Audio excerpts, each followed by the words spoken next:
پیر کامل: پھر کیا پروگرام ہے، چلو گے؟ نہیں، میں تو اس ویکنڈ پہ کراچی جا رہا ہوں آئی بی اے کے ایک سیمینار کے لیے. اتوار کو میری واپسی ہوگی. میں تو اب آ کر بس سوؤں گا. نتھنگ ایلس، تم چلے جانا، میں لفافہ دے دوں گا، وہ تم میری طرف سے معذرت کرتے ہوئے دینا. سالار نے کہا. کتنا افسوس کی بات ہے سالار، وہ خود کارڈ دے کر گئی ہیں، اتنی محبت سے بلایا ہے. فرقان نے کہا. جانتا ہوں، لیکن میں ادھر جا کے وقت ضائع نہیں کر سکتا. ہم بس تھوڑی دیر بیٹھیں گے پھر آ جائیں گے. فرقان، میری واپسی کنفرم نہیں ہے. ہو سکتا ہے میں اتوار کو آ ہی نہ سکوں یا اتوار کی رات کو آؤں. بے حد فضول آدمی ہو تم. وہ بڑی مایوس ہوں گی. کچھ نہیں ہوگا، میرے نہ ہونے سے ان کی بیٹی کی شادی تو نہیں رک جائے گی. ہو سکتا ہے انہیں پہلے ہی میرے نہ آنے کا اندازہ ہو. اور ویسے بھی فرقان، تم اور میں کوئی اتنے اہم مہمان نہیں ہیں. سالار نے لاپرواہی سے کہا. بہرحال میں اور میری بیوی تو جائیں گے، چاہے ہم کم اہم مہمان ہی کیوں نہ ہوں. فرقان نے ناراضی سے کہا. میں نے کب روکا ہے، ضرور جاؤ، تمہیں جانا بھی چاہیے. سعیدہ اماں کے ساتھ تمہاری مجھ سے زیادہ بے تکلفی اور دوستی ہے. سالار نے کہا. مگر سعیدہ اماں کو میرے بجائے تمہارا زیادہ خیال رہتا ہے. فرقان نے جتایا. وہ مروت ہوتی ہے. سالار نے اسی کی بات کو سنجیدگی سے لیے بغیر کہا.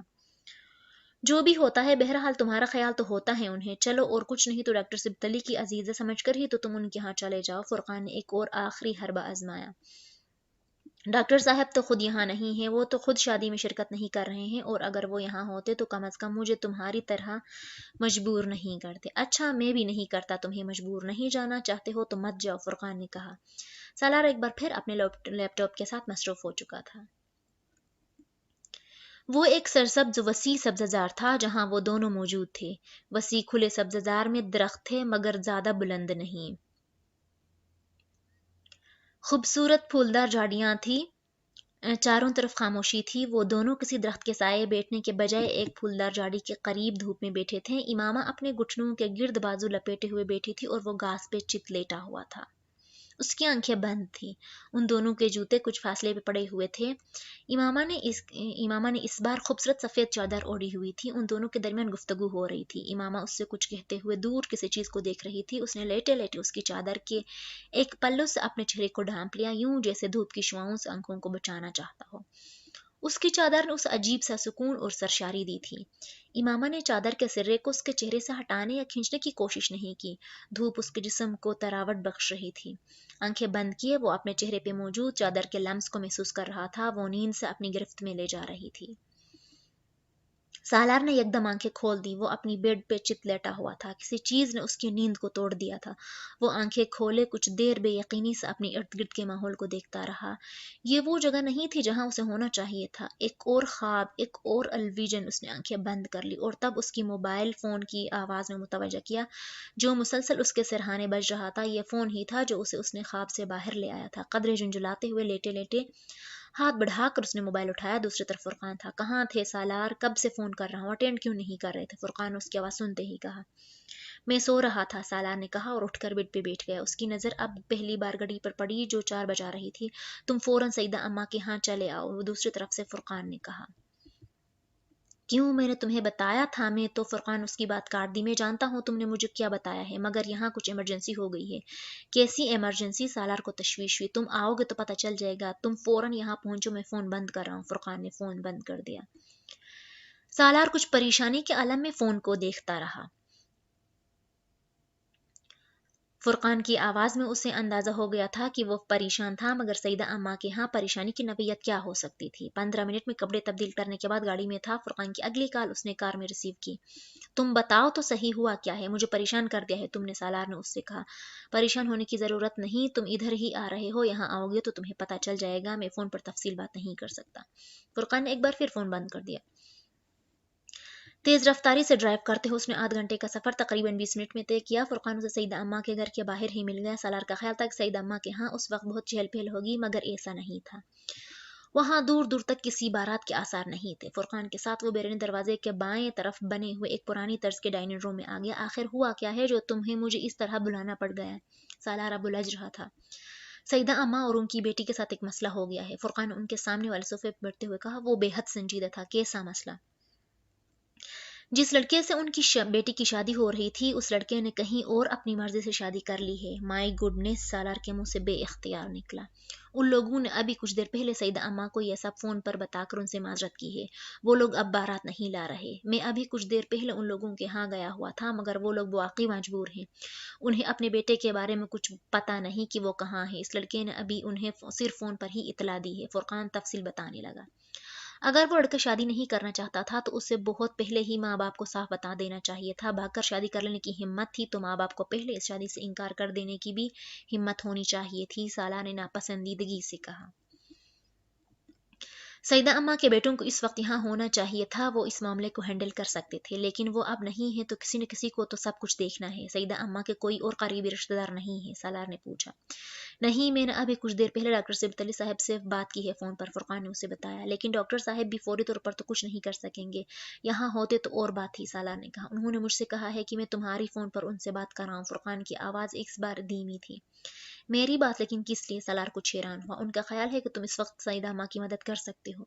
मैं? सालार ने चौंक कर कहा। मैं किस तरह मदद कर सकता हूँ? आमना से शादी करके। सालार दम बखुद पलकें झपकाए बगैर उसे देखता रहा। तुम्हारा दिमाग तो ठीक है? उसने बेमुश्किल फुरकान से कहा। हाँ बिल्कुल ठीक है। सालार का चेहरा सुर्ख हो गया। फिर तुम्हें पता नहीं कि तुम क्या कह रहे हो? वो एक झटके से उठ खड़ा हुआ। फुरकान बर्क रफ्तारी से उठकर उसके रास्ते में हाइल हो गया। क्या सोच कर तुमने ये बात कही है? सालार अपनी आवाज पर काबू नहीं रख सका। मैंने ये सब तुमसे डॉक्टर साहब के कहने पर कहा है। सालार के चेहरे पर एक रंग आकर गुजर गया। तुमने उन्हें मेरा नाम क्यों दिया? मैंने नहीं दिया सालार, उन्होंने खुद तुम्हारा नाम लिया है। उन्होंने मुझसे कहा था कि मैं तुमसे दरख्वास्त करूं कि मैं इस वक्त सईदा अम्मा की बेटी से शादी करके उसकी मदद करूं। किसी ने सालार के पैरों के नीचे से जमीन खींची थी या सर से आसमान, उसे अंदाजा नहीं हुआ। वो पलट कर वापस सोफे पर बैठ गया। मैं शादीशुदा हूँ फुरकान, तुमने उन्हें बताया? हाँ, मैंने उन्हें बता दिया कि तुमने कई साल पहले एक लड़की से निकाह किया था, मगर फिर वो लड़की दोबारा तुम्हें नहीं मिली। फिर वो उसके बावजूद यही चाहते हैं कि तुम आमना से शादी कर लो। फुरकान में वो बात करते करते रुक गया। और इमामा का क्या होगा? तुम्हारी जिंदगी में इमामा कहीं नहीं है। इतने सालों में कौन जानता है कि वो कहाँ है भी कि नहीं? फुरकान, सालार ने तुर्शी से उसकी बात काटी। इस बात को रहने दो, वो है या नहीं। मुझे सिर्फ ये बताओ कि अगर कल इमामा आ जाती है तो क्या होगा? तुम ये बात डॉक्टर साहब से कहो। फुरकान ने कहा। नहीं, तुम ये सब कुछ सईदा माँ को बताओ। जरूरी तो नहीं कि वो एक ऐसे शख्स को कबूल कर लेती जिसने कुछ कहीं और शादी की है। वो अगर बारात लेकर आ जाता तो शायद ये भी हो जाता। मसला तो यही है कि वो आमना से दूसरी शादी पर भी तैयार नहीं है। उसे ढूंढा जा सकता है। हाँ, ढूंढा जा सकता है, मगर ये काम इस वक्त नहीं हो सकता। डॉक्टर साहब ने आमना के लिए गलत इंतखाब किया है। मैं भी आमना को क्या दे सकता हूँ? मैं तो उस आदमी से भी बदतर हूँ जो अभी उसे छोड़ गया है, सालार ने बेचारगी से कहा। सालार, उन्हें इस वक्त किसी की ज़रूरत है। ज़रूरत के वक्त सिर्फ वही आदमी सबसे पहले जहन में आता है जो सबसे ज़्यादा काबिल एतबार हो। तुम जिंदगी में इतने बहुत से लोगों की मदद करते आ रहे हो, क्या डॉक्टर सब्द अली साहब की मदद नहीं कर सकते? मैंने लोगों की पैसे से मदद की है। डॉक्टर साहब मुझसे पैसा नहीं मांग रहे। उसने पहले कि फुरकान कुछ कहता, उसके मोबाइल पर कॉल आने लगी। उसने नंबर देखकर मोबाइल सालार की तरफ बढ़ा दिया। डॉक्टर साहब की कॉल आ रही है। सालार ने सते हुए चेहरे के साथ मोबाइल पकड़ लिया। वहां बैठे मोबाइल कान से लगाए सालार को पहली बार एहसास हो रहा था कि जिंदगी में हर बात हर शख्स से नहीं कही जा सकती। वो जो कुछ फुरकान से कह सकता था वो उनसे ऊंची आवाज में बात नहीं कर सकता था। उन्हें दलाइल दे सकता था या बहाने बना सकता था। उन्होंने मखसूस नरम लहजे में उससे दरख्वास्त की थी। अगर आप अपने वालिदैन से इजाज़त ले सकें तो आमना से शादी कर ले। वो मेरी बेटी जैसी है। आप समझे, मैं अपनी बेटी के लिए आपसे दरख्वास्त कर रहा हूँ। आपको तकलीफ दे रहा हूँ, लेकिन मैं ऐसा करने के लिए मजबूर हूँ। आप जैसा चाहेंगे मैं वैसा ही करूंगा, उसने मध्यम आवाज में उनसे कहा। आप मुझसे दरख्वास्त ना करें, आप मुझे हुक्म दें, उसने खुद को कहते पाया। फुरकान तकरीबन 10 मिनट के बाद अंदर आया। सालार मोबाइल फोन हाथ में पकड़े गुमसुम फर्श पे नजरें जमाए हुए था। डॉक्टर साहिब से बात हो गई तुम्हारी? फुरकान ने उसके बिलमुकाबिल एक कुर्सी पर बैठते हुए मध्यम आवाज में उससे पूछा। सालार ने सर उठाकर उसे देखा, फिर कुछ कहे बगैर सेंटर टेबल पर उसका मोबाइल रख दिया। मैं रुखसती अभी नहीं कराऊंगा, बस निकाह काफी है, उसने चंद लम्हों बाद कहा। वो अपने हाथ की लकीरों को देख रहा था। फुरकान को बेख्तियार उस पर तरस आया। वह मुकद्दर का शिकार होने वाला पहला इंसान नहीं था। सड़क पर गहमा गहमी न होने के बराबर थी। रात बहुत तेजी से गुजरती जा रही थी। गहरी धुंध एक बार फिर हर चीज को अपने हिसार में ले रही थी। सड़क पर जलने वाले स्ट्रीट लाइट्स की रोशनी धुंध को चीरते हुए इस बालकनी की तारीकी को दूर करने की कोशिश कर रही थी, जहां मुंडेर के पास एक स्टूल पर सालार बैठा हुआ था। मुंडेर पर उसके सामने कॉफी का एक मग पड़ा हुआ था, जिसमें उठने वाली गर्म भाप धुंध के पस मंजर में अजीब सी शक्लें बनाने में मसरूफ थी, और वो सीने पर दोनों हाथ लपेटे यकटुक सुनसान सड़क को देख रहा था, जो धुंध के इस गलाफ में बहुत अजीब नजर आ रही थी। रात के 10 बज रहे थे और वो चंद मिनट पहले ही घर पहुंचा था। सईदा अम्मा के घर निकाह के बाद वो वहां रुका ही नहीं। उसे वहां अजीब सी वहशत हो रही थी। वो गाड़ी लेकर बेमकसद शाम से रात तक सड़कों पर फिरता रहा। उसका मोबाइल ऑफ था। वो बैरून दुनिया से उस वक्त कोई राब्ता नहीं करना चाहता था। मोबाइल ऑन होता तो फुरकान से राब्ता करता, फिर बहुत सी वजाहतें देने की कोशिश करता, या डॉक्टर सबतली राब्ता करते उसका शुक्रिया अदा करना चाहते। ये वो दोनों चीजें नहीं चाहता था। वो इस वक्त मुकम्मल खामोशी चाहता था। उठती हुई भाप को देखते हुए उसने एक बार चंद ही घंटे पहले के वाकयात को सोचा। सब कुछ एक ख्वाब की तरह लग रहा था। काश ख्वाब ही होता। उसे वहां बैठे कई माह पहले हरम पाक में मांगे जाने वाली दुआ याद आई। तो क्या उसे मेरी जिंदगी से निकाल देने का फैसला हुआ है? उसने तकलीफ से सोचा। तो फिर ये अजियत भी तो खत्म होनी चाहिए। मैंने उस अजियत से रिहाई भी मांगी थी। मैंने इसकी यादों से फरार भी तो चाहा था। उसने मुंडीर पर रखा गर्म कॉफी का कप अपने सर्द हाथों में थाम लिया। तो इमामा हाशिम, बिलाखिर तो मेरी जिंदगी से हमेशा हमेशा के लिए निकल गई। उसने कॉफी की तलखी अपने अंदर उतारी।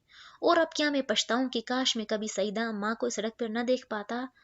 मैं उनको लिफ्ट न देता, उनका घर मिल जाता और मैं उन्हें वहां ड्रॉप करके आ जाता। उनको अपने घर न लाता, न रवाबित बढ़ते, न वो शादी पर मुझे बुलाती, या फिर काश मैं आज कराची में ना होता, यहाँ होता ही नहीं, या मैं मोबाइल ऑफ करके सोता, फोन का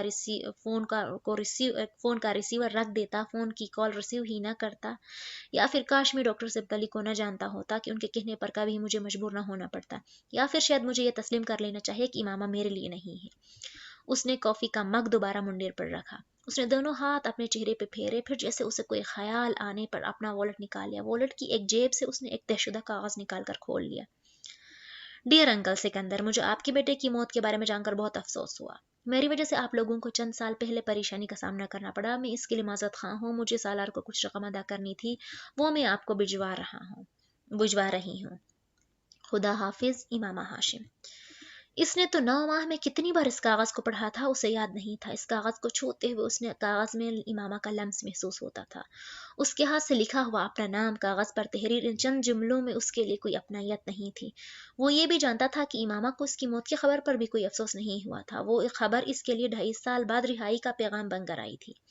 उसे कैसे अफसोस हो सकता था? लेकिन इसके बावजूद वो चंद जुमले उसके लिए बहुत अहम हो गए थे। उसने कागज पर लिखे जुमलों पर अपनी उंगलियां फेरी।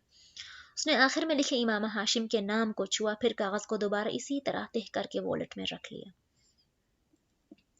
मुंडेर पर कॉफी का मग सर्द पड़ चुका था। सालार ने ठंडी कॉफी के बाकी मग को इतनी घूंट में अपने अंदर उंडेल लिया। डॉक्टर सिबतली एक हफ्ते तक लंदन से वापस पाकिस्तान पहुंच रहे थे और उनका इंतजार था। इमामा हाशिम के बारे में जो कुछ वो इतने सालों से उन्हें नहीं बता सका था, वो उन्हें अब बताना चाहता था। अपने माजी के बारे में जो कुछ वो उन्हें नहीं बता पाया था, वो अब उनसे कह देना चाहता था। उसे अब परवाह नहीं थी वो उसके बारे में क्या सोचेंगे।